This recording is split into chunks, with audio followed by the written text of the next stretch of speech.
que chaque heure du présent devienne pour l'être humain une authentique expérience vécue. La douleur comme aussi la joie.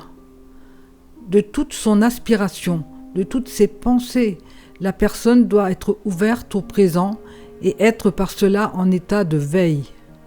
Ce n'est qu'ainsi qu'elle tire de son existence terrestre le profit qui l'attend.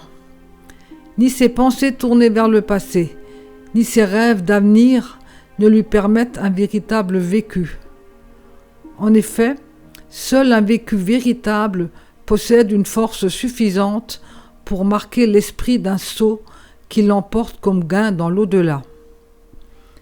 Si l'être humain ne vit pas ce qui lui arrive au présent, il ne peut plus mûrir, car sa maturation dépend exclusivement de son vécu. La vie terrestre est pour l'être humain une sorte d'échelon dans l'ensemble de son existence. Or, s'il ne pose pas son pied fermement et avec assurance sur cet échelon, il lui est absolument impossible de monter sur le suivant. Il a en effet besoin de l'échelon précédent comme base d'appui.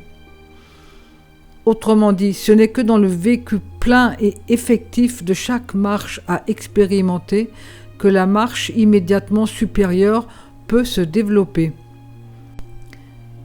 Et c'est seulement grâce à cette expérience qu'il acquiert la force de reconnaître et de gravir l'échelon suivant qui lui devient alors visible et qui est plus élevé.